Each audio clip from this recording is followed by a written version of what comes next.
University of Windsor hockey coach Kevin Hamlin believes in analytics and the analysis of data. This past season, Hamlin invested in a stats-based software called StatsTrack. The cloud-based system allows Hamlin and his coaching staff to receive in-depth analytics in real time, giving the Lancers a technological and analytical advantage.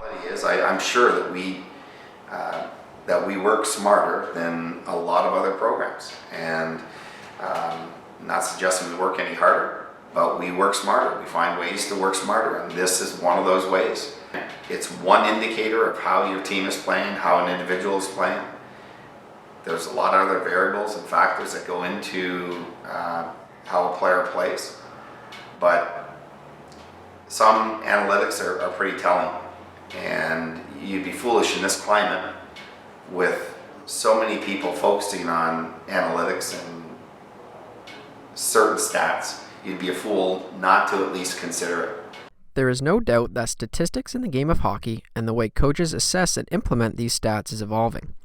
Former coach of the Lakeshore Canadians and current hockey, culture, and society instructor at St. Clair College, Rob Service, is preparing a course reflecting this evolution. And you're constantly, as a coach, trying to, maybe look at new avenues or new ways to, say, motivate your players and your team. And I just started researching and following it, and really got a lot more involved in really what the hockey analytics were. And I decided to incorporate it in our Junior C program in Lakeshore beginning of last year.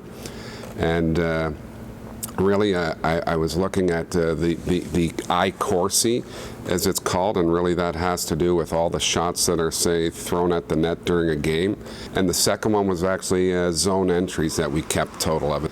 And I think with players, it gives you the opportunity to talk and say, hey, you know what, your iCourse was 7, and you scored a goal, and then the next game, you only had 3 iCourse. You got to shoot more, stuff like that. So, does it work?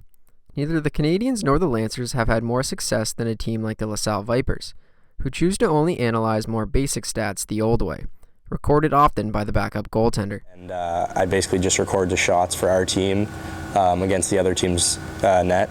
So if the goalie makes a save, then I just record who shot it, and that's about it. I don't think it makes a huge difference. I mean, to a certain degree, yeah, when you're talking about special teams and stuff like that, but I think at the end of the day, if you're a good team, you're going to be successful, and statistics is just kind of takes a back burner to the talent level of your team. So I think it definitely plays a role, but not as big of a role as you think it would.